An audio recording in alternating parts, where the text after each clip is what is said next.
Найз ба сургамж төлөвлөж байна.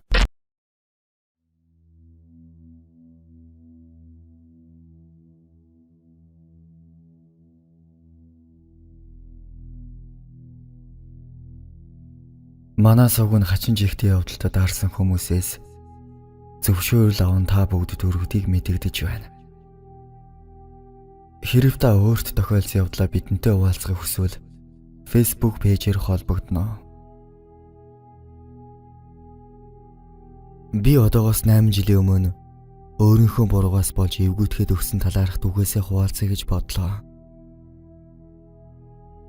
Тэр үед аавынхаа талыг дагаад гэрийнхэнтэйгээ Солонгост амьдардаг байлаа. Дунд сургуулаач тэндээ төгссөн.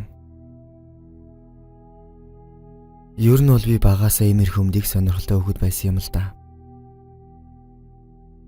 Интернетээс элдв янзын сүнс чөтгөрийн бичлэг, аимшигын яриа, аимшиг кино гэх мэт юу л байна бүгдийг нь л ухаж суудаг байлаа.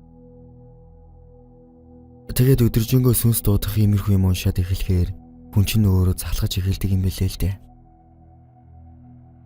Нэг өдөр яг сэтгэл шулуудаад өөрөө оролдоод үсгэр шийдсэн юм. Би чинь тэр үедээ 7 билүү 8 дугаар анги л хүүхэд байсан. Тэгээд тэр үед Солонгос хүүхдүүдийн дунд гээд нэрлэгдэх ганцаараа нуугдаж тоглох гээд сүнс дуудаг тоглоом нэлээд алдартай байлаа. Интернетээс хайвал гараал ирнэ. Энэ бол нь яг бүх нөхцөлөө бүрдүүлж байж биелдэгч, бүрдүүлсэн ч ер нь биелдэггүй. Манай ангийн хүүхдүүд гэртээ зөндөө ганцаараа тоглож үтсэн ч биелээгүй л гэдэг байлаа. Нэг өдөр аав ээж хоёр эмээгийн кимжи дарна гээд орой 8-9 үеэр гэрээсээ гарахаар болов. Би тэр хоёрыг гарсны дараа яг одоо үзэндээ гээд бүх өрөөнийхөө гэрлийг унтраагаад гэрт байгаа бүхий л цахилгаан хэрэгсэл, пэйж, будаа агшаагч, ус буслагч гэх цахилгаанаар ажилладаг бүх хэрэгслүүдийг салгаж, хаалга цон хөшгөө бүгдийг нь хаагаад яг том өрөөнд байгаа зурагт тэгээд радио хоёроо л асаасан. Тэр үе зурагтны сувгууд яг шөнийн 3 цагт хаагдаж, өөрийн 5 цагаас төрийн дуулал явах хүртэл яг 2 цаг биф гэдэг чимээ гарч ирээчсэн дүрс гардаг байлаа. Тэр ирээлжсэн сувг дээр радиогоо тааруулчихсан. Нуугдаж тоглоход хэрэг болох хүүхэлтэй нь хүн шиг хэлбэртэй байх ёстой ч надад тийм байгаагүй. Гэхдээ манай гэрт нөгөө 12 оны олимпийн ганц нүдтэй 8 альчиг жихмлээс өөр хүүхэлтэй байгаагүй болохоор тэрүүгээр хийхэр болоод гортгоор гидсийг нь хүлээд доторх чихмлийг нь авч аянгуудаа оронд нь будаа тэгээд өөрийнхөө хумс үснээс бас эдийг түүж яваад яг карантинаас ус дүүрч байхад нь хийгээд улаан уцаар өвдөх байсан юм. Би ч уншснараа бүгдийг нь хийгээд ер нь тоглоомын бэлтгэл дууссан байдаг юм. Гэртээ ганцаараа нуугдаж тоглох болохоор яг найзуудаараа нуугдаж тоглохдоо дөрмээрээ яг эсрэг байдаг юм байна лээ. Тоглоомоо эхлүүлэхээр бол хүүхэлдэйгээ эхлээд яг карантинд орхингуудаа том өрөөлөгөө очоод би нуугдлаа гэж 3 удаа хэлээд 30 секунд өнгөрсөний дараа дахиад угаалгын өрөөлөгөө очоод хүүхэлдэйгээ чамааг олжглоо гэд 3 удаа хэлнэ.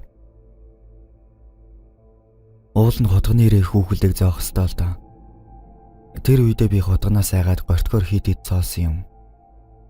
Тэгээд дараа нуугдлаа гэж 3 хэлээд гортгоо тэнчэнэ орхиод би өөрийнхөө өрөөлөө очоод шүүгэн дотроо ороод нуугдлаа. Зөндөө хүлээгээд юу ч болохгүй болохоор зөрөмлээд унтаад өгөө. Хэрэг унтснаа би мэдээгүй.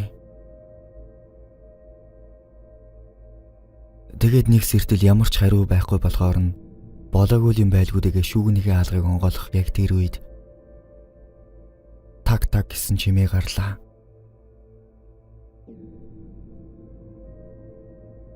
Тэгээ яг сүултээ нөгөө будаа хасгарч байгаа юм шиг чимээ гарахаар нь за энийг болчихж гэж бодоод одоо яах билээ гэд өөрөөсөө асуусан. Шүүгнээс гарах стан болов байж байсан дээр юм болоо гэж бодож байтал гаднаас хүний яриа сонсогдохоор нь зургтны сувг буцаад ирцэн байх нэ гэж бодлоо. Яг тэр үед л хамаг би эрхүүдэн хөлс дагаад айгаад эхэлдэг юм байна лээ. Тоглоомоо урдан дуусгая гэж бодоод хувцсны шүүгнээс үсэрч гарч угаалгын өрөөний хаалгыг онгойлготол Карантин дотор байсан нөгөө 8 ажны хүүхэлдэй чинь байсангүй. Тэгээ яг угаалгын өрөөнөөс туссан усны тусал харагдахаар нь дагсаар байгаа том өрөөлөгөө яваад орлоо. Угаалгын өрөөний хоймор тишээ угаалгын машин байрладаг. Угаалга гэдэг жижигхэн балкон шиг хэсэг байдаг юм. Тэр хүртэл ус тусалсан байхаар нь тэнд байгаа юм байх та гэд яваад очтол байсангүй. Энд ч тааш шалгалцдаг байна. Гээд зөндөө айсан боловч олдсонгүй.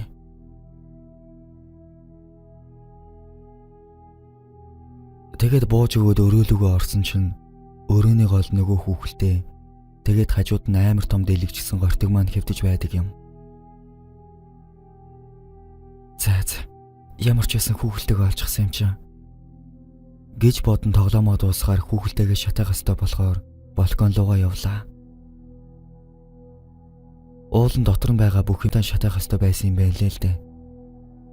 Би тэр үедээ мэдэхгүй балконыхоо завхыг онгоолгоод будаа хомс үсгээд бүгдийг нь гадагшаа асгаж орхиод балкон дээрээ хүүхэлтэйгээ шатаачихсан.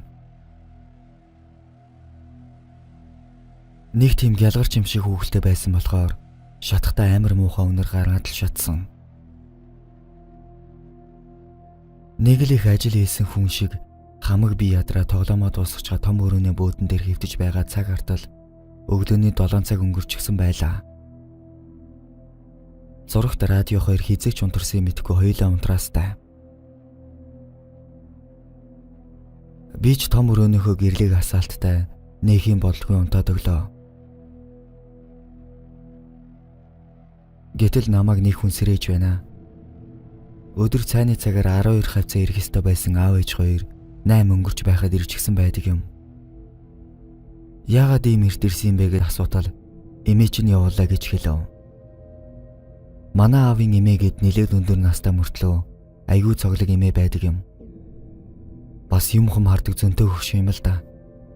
Аав ээж хоёр унтаад байж байтал гинэ тимээ тэр хоёрыг сэрээгээд "Хөөе, манай жаахна өвдчихсэн юм уу?" гэж асуусан гэсэн. Зүүдэнд нь миний хажууд нэг цэхээсээ амир эмэгтэй бүр галзуу юм шиг нээгээд тэгэд манай гэр бүр үнс боллоо шатчихсан байна гэж зүүдэлсэн гэсэн. "Гэр чинь гал гарчихсан юм уу? Эсвэл жаахна өвдчихсэн үү? Хурдан хүүхэд дээр оч." Гээд аав ээж хоёр ирсэн нь энэ.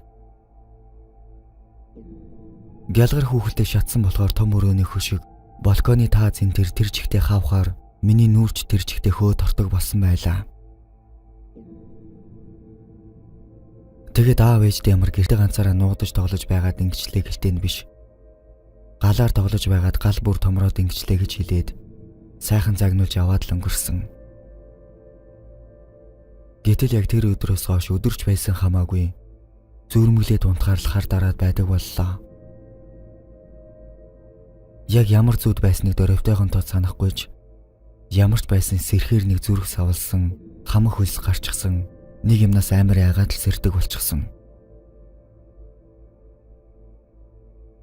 Тэгэд ямар ч юм бодлого за ингэж байгаад гайгүй болчих байлгүй дээ гэд байж байсан чинь нэг өдөр эмээ минь залгаж намайг дагуулад бөөлөө яваа удган дээр очиж үзүүлээгээд болдоггүй.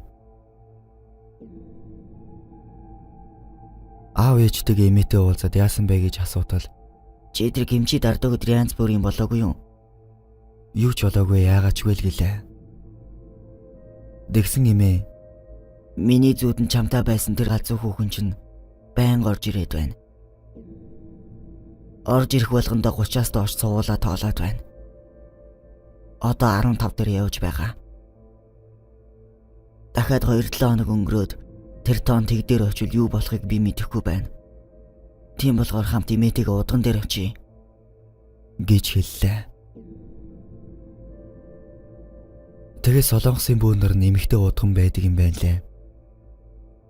Эмээгийнхэн гараас хөтлөөд яг хаалгад аваад ортол тэр удган эгч намайг харж хилээ шогшорсноо. Бүр айгүй тод санаж байна. "Хөөе хүүхээ, чи өөрийгөө юу буруу хийснээ мэдэж байгаа үсттэй?" гээд л шууд асууж эхлэв.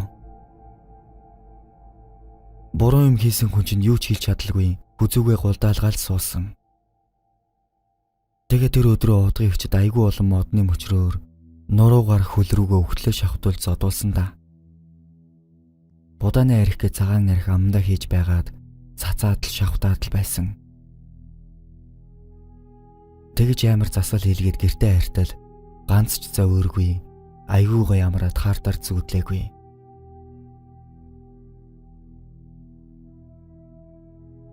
Маргааш нь хичээлд явах гээд бэлдээд байж байтал эмээ залгаснаа. Нөгөө эмэгтэй чи миний зүүдэнд орж ирсэн. Новшчин саад болоод өгчин дутаа юу? Харж байгаарай. Гэх бидний юм хэлээд алга болсон. Гэж хэллээ. Тэгээ дараа нь аав ээж хоёр сахиусгээ шар цаас шиг юм амар үнэтэй бичүүлж авчран миний дэрний дор шүүгэн дотор гих мэт зөндөө газар наасан. Тэр явдлаас хойш өстө жинхнээсээ тийм дахиж оролдоогүй дээ. Тэр үедээ жаахан байсан болохоор мэдээгүй ч одоо яаж ч ирүүлэхний ухаанаар бодсон хүүхэлдэнд өөрийнхөө ус хумс зэргийг хийгээд цоолж зоогоо зүгээр л гадны сүнснээс намайг хорлоод өгөөч гэж гуйж байсан юм шиг байна лээ.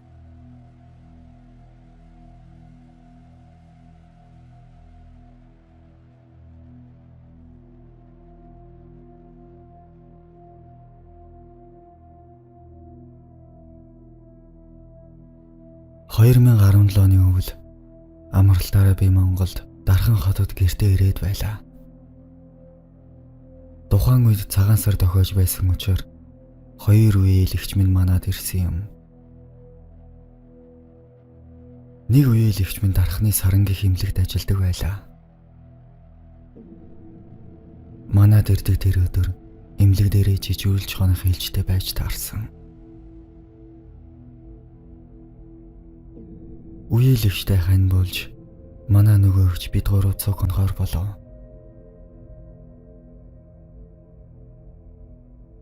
Үеэлэгч 3 давхар эмнэлэг рүү ороод эхлээ зойрын давхар руу юу авах гэж билээ орсон юм. Бид гуруулаа цуг доошоо орлоо.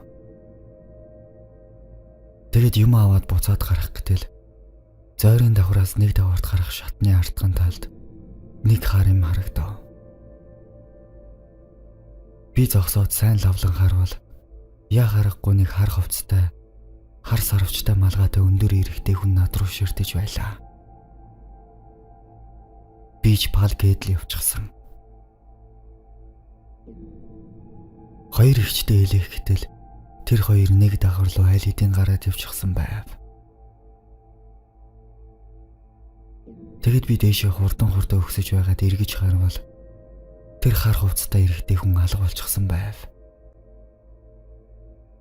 Би ч эвгүй юмдаа даарчлаа гэж бодоод эргэж харж хоёр нь үлмээд мэддэг майн тэрнээ уншаад дахиад хоёр давхар руу өгсөн.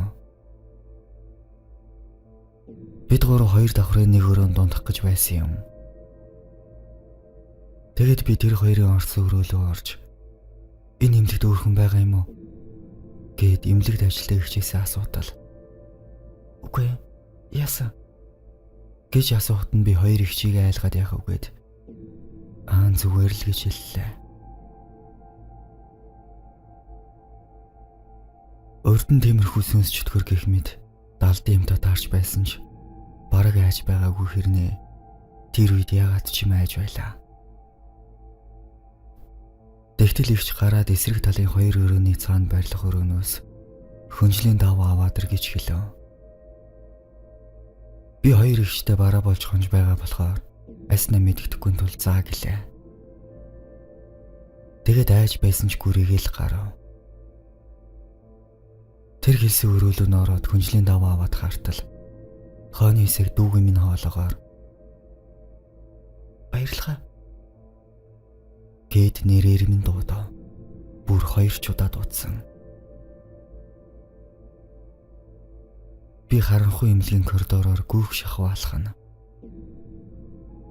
Араас хүн ширтээд байгаа ч юм шиг. Арайхийн амар хөрөндөө оров. Тэгэд өөрийн байнга уншдаг нэг таринаа уншиж хаалга руугаа үлээлээ. Игч нар маань унтаж амрах гэж байв. Би ч орондоо ороод тарнаа уншиж байгаад унтчихсан. Гэтэл шүн зүүдэнд тэр эмнэлгийн бидний унтаж би өрөөний гадаа 5-6 хүн түүдэг гал асаага тойроо суучихсан.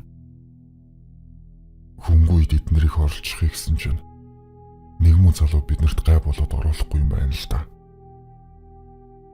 Гээд ярьцгааж байв.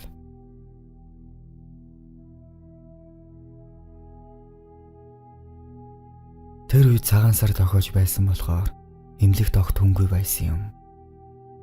Бас хувь эмнэлэг болохоор тэр байх. Тэгээд өглөөн сэрээд ихчээсээ "Ихчээ, энэ эмнэлэг юу сүнстэй юм?" "Мэдхгүй. Надад лав юм мэдэгдээгүй. Зарим эмч суулагч нар мерсэр сүнс энтертэй гэж ярьж байсан. Зөөнгүй хүнхэж байсан юм чинь сүнстэй байж магадгүй юм" гэж хэлв. Эмнэлэг хөнгөө үед эзгүй байна гэж байхгүй юм билээ.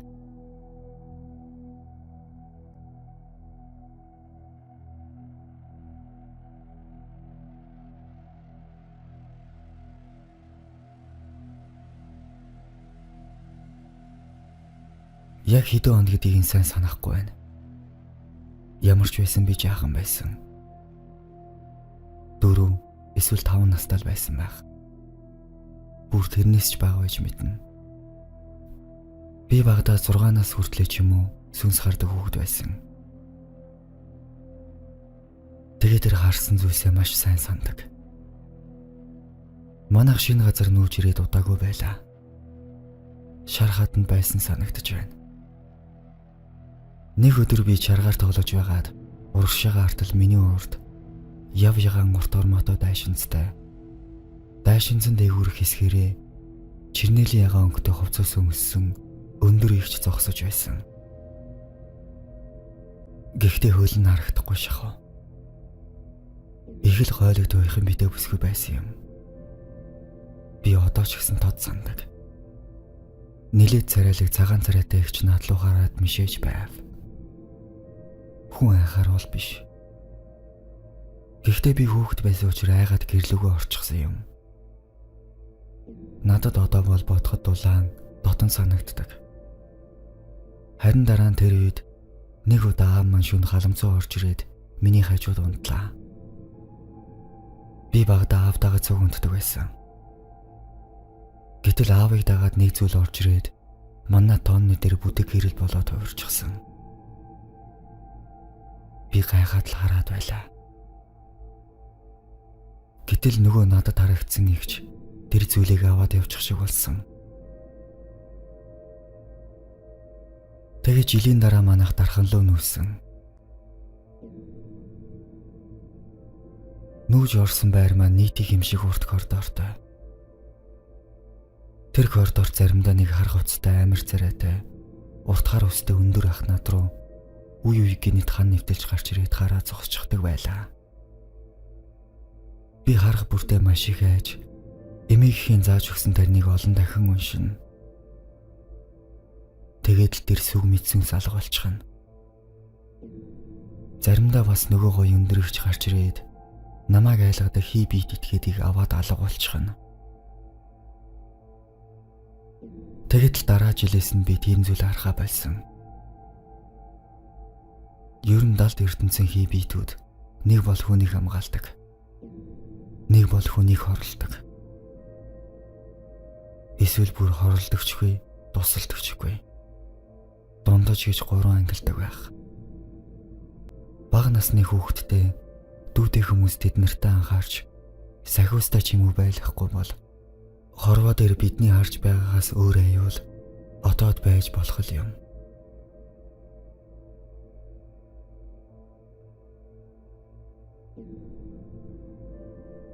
Хэдэн жилийн өмнө би дорндын халах гол сумаас нэг камаз барьдаг ахтай хоёлоо хотлоо явахаар болсон.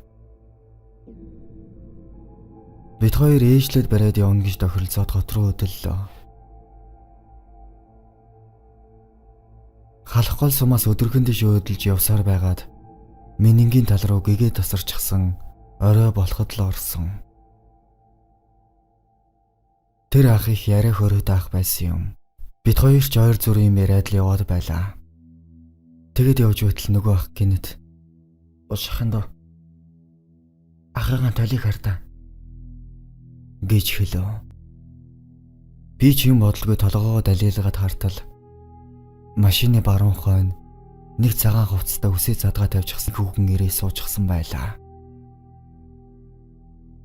Миний нуруугаар хүүд тааж ахлуу хартал би ч гэсэн харсан гэ толгойд охиж байв. Ах нэлээ олон жил том тэрэг барьсан болохоор бас сав юм гадарладаг байсан. Би дотроо ёстой хурдан гээгээ ороосоо л гэж бодов. Тэгээ цагаан хартал юм гээгээ орох дөнгөж нэг өнгөрч байлаа. Анхнаасаа готлоо бит хоёр машинаа ээлжиж барина гэж тохиролцсон болохоор би байх байхаа. Үгүй. Чи харин надтай хантай унтахгүй байж бай. Машинаасаа буул эвгүдэх байх. Хоёулаа ингэсгээд л хотлоо оръё. Би ч заа гэж хэлэн өөрийн талын тол руу хартал ахаад хоёр юм наалдаа суучихсан байлаа.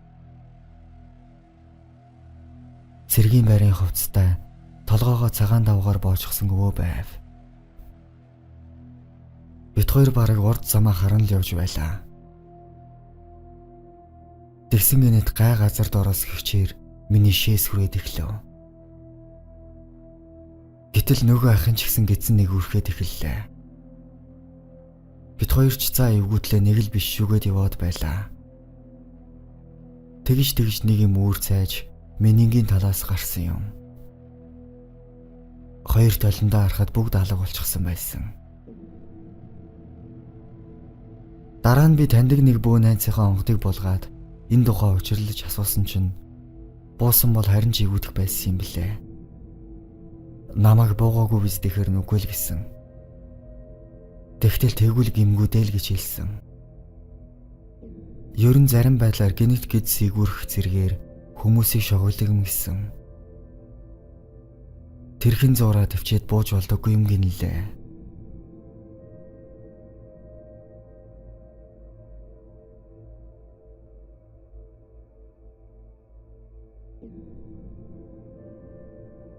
Намайг Бэ гэдэг. Би одоо 26 настай. Энэ явдал надад нэлээд хэдэн жилийн өмнө тохиолдсон. Яг хэдэн оны 100 гэдгийг сайн санахгүй л байна. Эрдэнэт хотод осгонд байхад тохиолдсон юм. Ер нь бол хуучин тосгон гэж нэрлэдэг. Тэр нэг өдөр бүхэл юм анханасаа бүтлгүй эхэлсэн гэхэд болно. Би тэр өдөр шөнийн 1 цагийн үед тосгоо явах сүүлийн таксинд суусан юм. Тухайн үед 1000 төгрөгийн унаа ховор байсан үе л дээ. Тосгон руу 22 цагаас хойш унаа олддгүй байдаг байлаа. Тэгээд л ганц байсан машинд суугаад хөдөлсөн. Гэтэл явж байгаад хэвсний үйлдвэрийн хажуухан дээрээд нөгөө машины минь дугуй хагарчихлаа. Тэгээд л цаашаа алхаад явсан юм. Замаа довчлоод нэвт зам руу гардаг гудмаар ороод явж байсан. Гэтэл гудамны үзүүрт нэг эрэгтэй хүн хажуу тийшээ хараад зогсож байгаа харагдлаа. Би ч юм бодсонгүй. Ганц байсан тамхиа гаргаж гал асуух санаатай нөгөө хүнлүүд өглөө. Нилийн нөхөд 10 алхмын зайд ирээд галаа гэхийн хоронд нөгөө хүн алга болчихсон. Хүн ихлээд айх биш, гайхдаг юм билээ. Тэгэд харж байсан зөвлөнд харсан чинь нэг хөнгөө хөшиггүй цагаан байшин. Одоо ч хөнгөө байгаа байх. Би ч айж эхэллээ. Сая хүн байсандаа гээл цаашаа тав алхлаа. Гэтэл араас нэг хүн тэрвээ давах шиг болсон. Хамаг биемийн удааширч гүүхэн байтугай алхахад ч хүн болоод эхлэв. Жохон явжхал гудам дуусаа зам дээр гарна гэж бодон арай гэж явсаар зам дээр гарсан. Гэртээ ороод хоолоо идчихээд л хэвтсэн. Харин тэрнээс цааш сандаггүй юм. Өглөө бостол миний бие хүндүр болчихж яг л зодуулсан хүн шиг. Тэр үед надад нэг кино санаанд орж байсан. Тайланд аимшиг кинон дээр нэг залуугийн мөрөн дээр нэг хүүхний сүнс гараа сууждаг. Нилийн удаа ядрангуй явж байгаад сүлд нь олж мэддэг. Бас л шуугж байсан кино. Тэрэн шиг юм болсон болооч гэж бодоод амжив. Ээж шүнжээ халуурсан баахан юм ярьсан гэсэн. Би ч харсан үзнээ хэлж 3 дугаар микрт байдаг хийдэд очиод ном уншуулсан. Гэхдээ ямар ч нэмэр болоогүй. Тэгэд найзынхаа ээж дээр толгой үзүүгээ бариулах санаатай очлоо. Барай хийдэг их олон хүүхэдтэй айл л да. Намаа гэрт нь ороход хүүхдүүд нь айжуулаад байсан. Би ч шоконд оров. Өмнө нь огт тэгж байгаагүй болохоор тэр дэгсэн их чилж байна. Би чамайг барихгүй. Чиний царай зүс нэг л биш байна. Чи ахтаа үзвэл би чадахгүй маань. Нөхөр нь архин дуртайч гайгүй ах байсан юм. Би тэр үед л тэр ахыг үзэж хардгийг нь мэдсэн. Тэгж байтал удаачгүй ахч гаднаас ороод ирлээ. Намайг харангуудаа шууд л гаднаас хашаанд байгаа ном аваад иргэв. Би ч нөгөөтгийг гараад аваад ирсэн. Ах нөгөөтгийг зуглгүй ихт нь би долоох гэж байна гэж гадарлсан. Дараа нь ширээн дээр 2 цаас дөрвөлжин тастаж тавиад нэгэн дээр нь хар утас цагираалж нөгөөх дээр нь давас хасгаад ном бололтой юм уншаад л байлаа. Тэгснээ нөгөө төмөрөө гаргаж ирээд долоогоод нуруулуу нөлмөж нэг юм дуусглаа.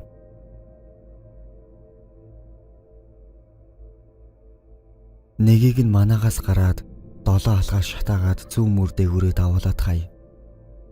Нөгөө давсыг гэрийнхээ урд очиод цувуулж хасгаад дээгүүр нь алхаад гэртээ ор гэлээ. Хийснээр нь гараад эхнийхэн шатаах гэсэн боловч миний шүтэнц дуусчихв. Салхитай байсныг чилхүү шүтэнц маань унтраад байсан юм. Долоо алхсан газараа зогсоод л байлаа. Гэтэл ашгүй араас ахта цуг орж гисэн халамцаа байх гараад ирэв. Гал асуудал надлуу шүтэнцээ шидчихэд яваад өгсөн. Би ч дотроо сонин зантай бэ гэж бодлоо. Бодоод байхад ах л хэлсэн байх. Тэгэд надаас шижгэлсэн үү яасан галаа шидсэн байх гэж боддог. Би тэр өдөр бүгдийг хийснээр нь хийж орондоо орж унтаад маргааш зөв зүгээр болсон доо. Энэ явдлаас би одооны лам юу ч мэдэхгүй юм байна. Харин үзэж шаарддаг хүмүүс сайн мэддэг юм байна гэж боддог. Одоо өдөр тэр газараар явсан ч миний биений шар ус босоод хамаг би зараагаад байдаг юм.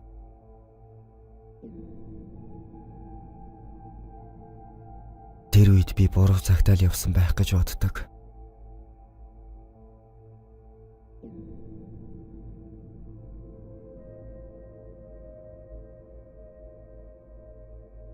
«2008 оны 100. Би бээр Герман оронд очиод хэдий хагас жилийн нүрийг үзээд учраа олдог болчихсон байлаа. Хаяа нэг гарч орно. Амьдрдаг айл маань 3 давхар жижигтэр байшинтай. 3 дахь давхарт буюу дээврийн өрөөнд би амьдрна. Нэг удаа тусайлын имэн хаах ол Берлинээс хөргөн охин 2 дээрээ зочлон ирж 7 хоногор болсон юм. Тэр имэн надад их сайн. Бараг л найз зүчиг дотн ханддаг байлаа. Бям гаргийн нэг орой имээ ирээд 3-4 онцгсон байсан үе. Би ойрхон байх том хотлоо тухайн үеийн найз залуутайгаа хамт металлуудын ордог дисконд орохоор явлаа. Шүнжин шоудаж өглөө 9 цаг өнгөрөөж гэртээ ирсэн юм. Шуудхан л өрөөнд ороод унтаад өгсөн. 9 цагт ороод ирсэн. 10 цагийн өмнө гэртээ ирсэн. 11 цагийн өмнө Айхтар металл охин байсан үе л дээ. Хэдэн цаг унтаж байгаад үдээс хойш сэрж хамгийн доод давхарт байх зочны өрөөнд ороход эмээ сууж байлаа. Бид хоёр хамтдаа галтгоонд идэхэн бэлдэж аваад байшингийн арын цэцэрлэгт орон духлан сууцгаав. Ойр зургийн юм ярьцуулснаа эмээ. Жишүү нилээ оройтож ирлээ. Хамаагүй шөнөөрөө гадар явж байгаад яачих ч юм бэлээ. Танихгүй оронд хэцүү шүү. Гихэн тэр. Үгүй эмээ. Би өглөө 9:00 байгаад ирсэн шүү дээ. Гэхэд эмээгийн царай хувьсгээд л явчихсан. Тэрээр хамгийн доод давхарт байрлах зочны өрөөнд унтдаг байсан бөгөөд яалтчгүй шөнийн 3 цаг өнгөрч байхад гадаа алганы дэлгүүр 2 дахин эргүүлж орж ирээд үүдэнд гутлаа дайлж тавиад 2 удаа шатаар өгсөн. Дээврийн өрөөнд ороод унттлаа хэсэг түвчинснэг минь сонссон. Шүн маш сэрэн унтдаг болохоор өчүүгүн чимээнд ч сэрдгээ хитэнтэй тайлбарлан бэрлийн дэгэртээ арин хартлаа зөрсөөр байсан юм. Түүнд явснаас хойш нэг их удалгүй би өөрөө ч ямар нэг зүйл өрөөнд нь байгааг мэдрээд эхлэв. Бүгчм халуун цум байсан учраас өрөөний сэнсээ байнга нүүрэн дээрээ үлээлгэнэ. Нэг удаа юм бичээд хэвдэж байтал яг нүүрэн дээр сэнс бисгийдл хагараад хэдэн зуун хэсэг болон хуваагдсан бутрахтаа хид хідэн нүүрлүү минь өсөрч би ч сандарсандаа огл гараан босох үед нүдний үзүүртний харам шуртгийн шатны хажуугийн эзэнгүй болон ургамлуудын цагаар орчхон тэр. Би ч араас нь яваад очтод юу ч байсангүй. Тэгэхэд би нэг их бодлого орхичихсан юм. Гэтэл дараагийн хэдэн өдөр юм хумс жижиг сажгаар хөдлөөд л дээврээс үлгөөтэй байдаг хувцсны үлгүр байн унаж хан налуулаа суулгачихсан томхон чихмэл бамбруу шиг нүрээр нь доош нь харуулад хэвтүүлчих жишээнэ. Нэг л эвгүй болоод явчихав. Би ч яг мэдээд байгаа мөртлөө нэг их тоохгүй яваад л байлаа.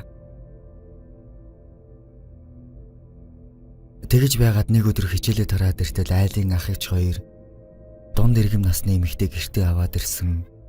Зочны өрөөгөөрөө нэг баахан готлууд үлгүүлчихсэн утаа хүж болоо сууж байх юм. Намайг орж ирэхэд нөгөө эмэгтэй айхтар сүрхий сонирхож байснаа ямар ч гинүү зан үйл хийж байгаагаа тайлбарлаж намайг өнөөх готлуудыг үрдэгдүүлэн хөөгөөд л ар нуруунд нь хүж өгүүлээд хэрээний өдөр 2 далны хавцаас ивээд л айхтар зан үйл хийж байна. Би ч нэг их тоосонгүй. Дотроо инээд хүрээд тэгсгээд л өнгөрөөсөн. Одоо бодоход шулам эсвэл Европ шаман байсан юм шиг байна лээ. Бас ч хоосонгүй ч байж. Гэхдээ тэр эмэгтэй ирдэг өдрийн шөнө нь би өнхөлцгөө агартлаа айсан байдаг юм. Шүн би нууцаар өрөөндөө тамхи татдаг байсан. Тэр шүн би унтаж байгаа гинэт сэрчгөө. Тэгээ ширээний дэргэд очин дээгүүр нь байх цонхыг томхон нээж тамхи асаан тухаллаа. Нүүр будахтаа ашигладаг дөрвөлжин тол яг өөдөөс арчсан харанхуйд өөрийнхөө урт задгаа өстэй царинаас чихүүцсэн би тэр толыг 180 градус эргүүлж цонхоор ширтийн элдв зүйлийг бодонгоо тамхинаас хэд хэдэн удаас орж хэсэг сууснаа эргээд доош харахад өнөөх толч нь эргээд над руу харчихсан. Доороос нь хамаргүй хав хар товчнүүдтэй аман бараг л 2 чихээ хүртэл сунаачсан зэвхий царай өөдөөс зэвүүнээр инехиж байхан тэр.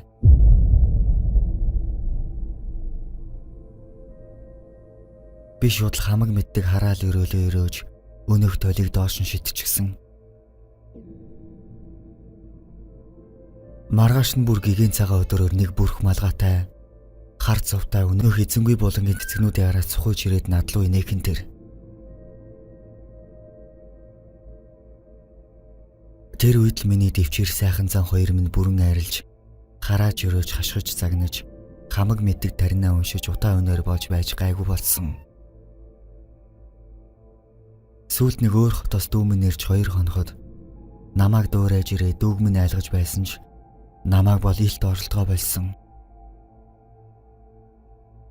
Сүнс чөтгөр хүртэл хүнээс залхаж яагаад зовтчихдаг гэж уншиж байсан.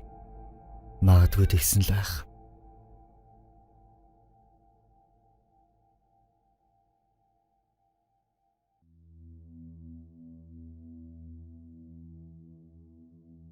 Энэ явдал 2003 онд Хятадд сурж байсан хахад минь тохиолдсон юм. Нэрийг нь өөрчлөхийг хүсэж байна. Ахыг баяраа, намайг болд гэдэг. Ах маань Хятадын Гуанжу мужид байх нэгэн сургуульд оюутан болон явсан юм. Ингээд очиод оюутны дотор байранд өрөөндөө хоёулаа байрлахаар болж. Төрөө гих өөрөөс нь насаар хоёр ах залуудаа хамт байх болсон гэнэ. Тодруулж хэлэхэд өрөө нэг жижиг. Нэг цонхтой хоёр давхар ортой байсан ба цонхон цаа талдаа төмөр торон хаалттай байсан гэнэ. Ах маань анхаараа сонир юм шоронгийн оргил шиг гэж бодсон гэсэн. Ингээд ихний хэдэн хоног хичээлээ ойлгох гэж ёстой л завгүй. Дээр нь нойр жоохон дутуу яваад байсан байгаа юм. Харин манай ах нэг зүйлийг анзаарсан нь өнөө хамт байдаг залуу нь хичээлд явахгүй байгааг анзаарч. Агч за хүний эрэхт ороод яах вэ гэж бодоод би чинь өвдөө юу гэхэд өнөөх нь юм дуураагүй байгаа юм. Сар хэрэтэ хичээлээд 14 хоног амарсан. Тэгээд амралтаараа ажлыг санаатаа хааж эхэлсэн байна.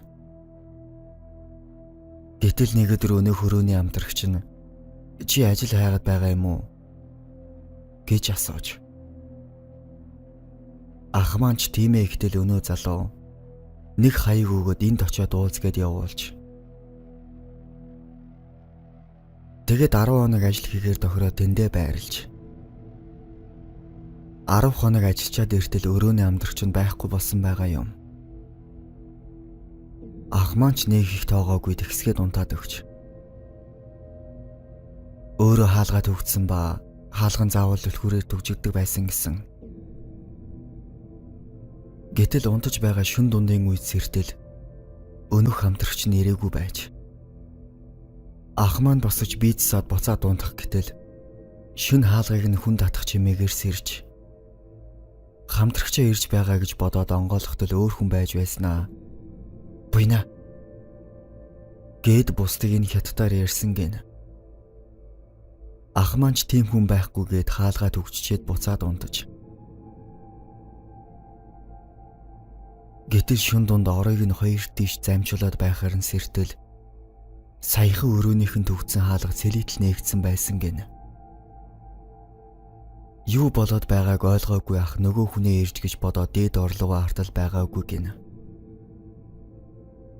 Ингээд жоохон гайхаад босоод хаалга хааж түгжээд буцаад хэвтэх гээд орлогоо иртэл дээд орон дээр нь хүн байсан гин. Тэгэхэр нах ирсэн л юм байна штэ гээд ойртоо сайн харвал нөгөө хүн хамтрагч нь биш өөр эмэгтэй хүн байсан гин лээ. Чи хэм бэ? Яах гэж өргөөр орж гараа байгаа юм? Гэж ахыг хэлтэл өнөөх нь урдаас нь гараа сунгаад алга болсон гэнэ. Ах маань ч тэр дороо шоконд ороод унаад өгсөн байсан.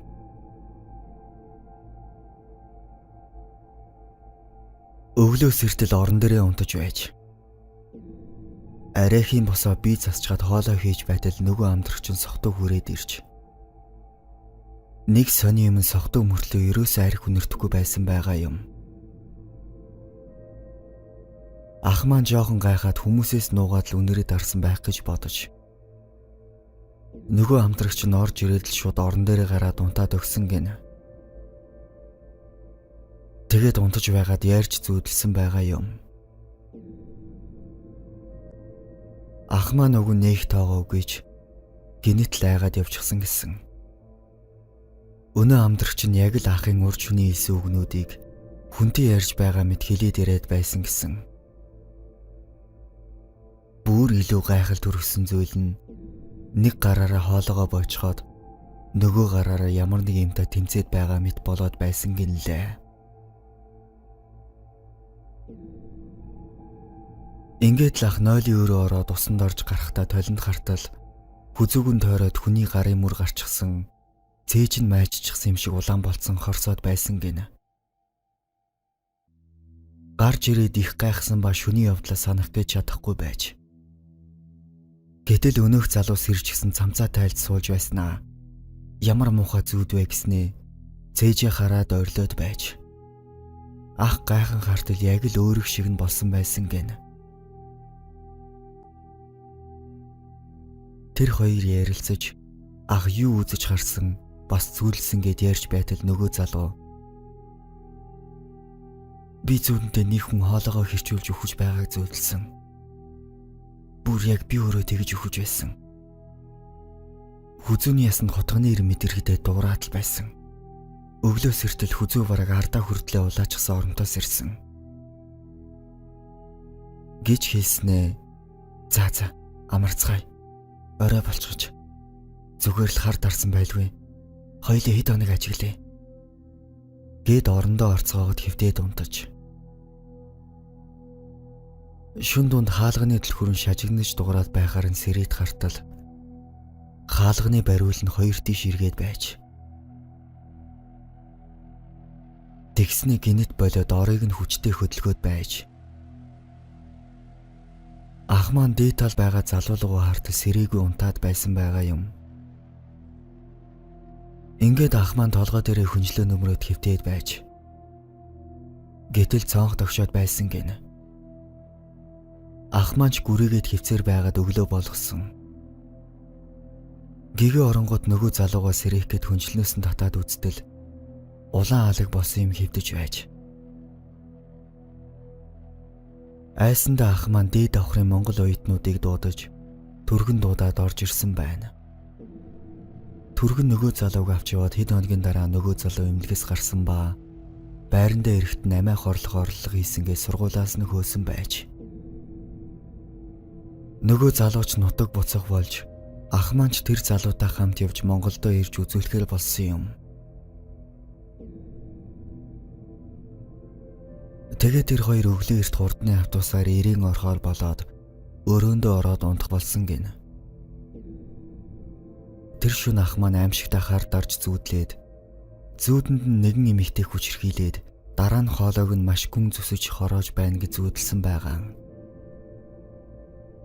Тэгж байтал үүр дөнгөж цайвуугүй өнөөх залуу ахыг сэрээж яран явцгаач.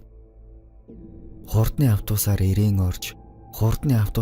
орж ирээнээс жижиг тэргээр хил гарч. Тэгээд оройноо шууд л жижиг тэргээр хотлоо явах болж нэг санаатад авгих машинтай жолоочтойгоо дөрүүлээ гарсан байгаа юм.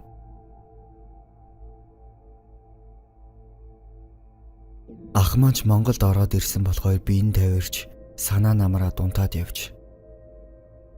Тэгж байтал аимшигтай донслоо сэртэл машин нуруугаа хараад унчихсан байж. Ах маань ч бусдыгаа сэрээж бүгд л машинаас гарсан гэнэ. Гэтэл өөрийнх нь амтрагч аимшигтай болсон байж. Толгой нь машины цөмөрсөн хэсэгт даруулаад бараг дасрах шахаад өвчихсэн байсан гэнэ. Өөр явж байсан машинуу зогсож түргэн цагдаа нар ирж тэднийг авч явсан байгаа юм. Ингээд хотод ирж юун сургуультай буцах болоод бөөн цагдаа сэргийлэх болсон байна. Машин яагаад унсныг нь тогтоотол дугуйн буудаад замын хажуулаа өнгөрсөн байж. Ах маань Монголдо ирээд дуудсан боловч өнөөх зүүдээ зүүдлээд л байсан гэнэ.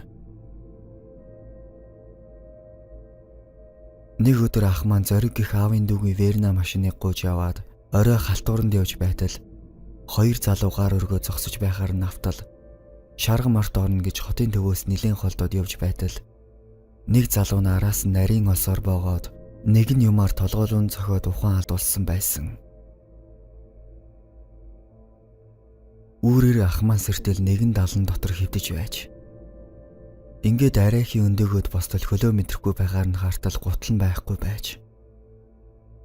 Ах маань тоглож явсаар автобусны буудлын дээр ирээд ойр хавийн хүмүүсээс тусламж гуйж. Ингээд л ахыг эмнэлэгт байхад наа бит хоёр очсон юм. Ах маань бараг танигдахгүй нүүр ам хацар нэг хөл гээд бараг л амьд гарсан нэхэм гэж ярьж байсан. Энэ явдлаас сарын дараа машиныг нь долоон буудлын гудамнаас олсон. Үнэн баримттай бөгөөд одоо хүртэл хэргийг үйлцсэн хүмүүс олдоогүй хэрэг нээлттэй хэвээр байгаа. Тэгээд аав маань ахыг имлгээс нэг хөлийг нь тайргаас өөр аргагүй гих онцтой байхад нь гаргаж аваад аав ах өвөө бид дөрөв Хөвсгөл аймгийг зорин галт сумаас нэлээд зайтай хонгор гих зайран ахынд очисон юм. Тэр зайран ах бидний урдаас тосон гарч ирээд "За эрхийг чинь зөөдлсөн. Хурдан ороод ирцгээ" гэж хэлсэн юм. Ингээд л онгод нь буугаад зайрантан өгүүлж иглөө. "Хаа байгаа тэр хорогдсон балчир үхлийн үүдийг чинь догшиж үзээд чи удмынхаа хүчтэй эмэгтэй ачаар өвчлгүй үлдэж. Яагаад амьд яваагаа одоо мэдэж ав. Зүүдээ чи зүүд гэж битгий бод. Тэр бол үнэн. Монголдо ирчихээр холдоод явсан гэсэн үг биш. Бүх хорслоо амьд асар гэж хараасан хараал байна." Ингээд баруун шүнжин үйл хийснээ дараа онгод мордож яв. Дараа нь зайрантан "За энийг тэр урд зүгт байх харь нутаг руу харуулад Яманы ерөнхийгээд орхи" гээд хоёр өөр өнгийн торгон дээр улаан болон цэнхэр утсаар хөрөөний иршиг үргэлжлүүлэн зурсан зүйлийг өгөөд "Энэ хүүгийн хөлийг би тайрахгүйгээр эмнэж өгнө. Харин хараалгын хариулга нэг сарлаг сэтэрлээд манай хангаа тавих ёстой шүү. Ам солих болж магаад. Энэ хараал бол бузруулуулад дараа нь тэргүүнээс дастуулж өгсөн хүний хараал" гэж хэлсэн юм. Бид ч бүгдийг хэлсэн ёсоор нь хийсэн. Зайрантгийн хэлснээр ахын маань хөлж зүгээр болсон. Ах минь одоо эхнэр хоёр охины хамт амар жимэр амьдардаг. Харин дахиж гадаад руу зүглээгүй. Дараа жилийн зун нь бид зайрантангинд очисон юм. Гэтэл нөгөө сэтэрлэж тавьсан сарлаг нь төмөр утсан дорооцолтой толгойн борог тасраад өгсөн байсан да.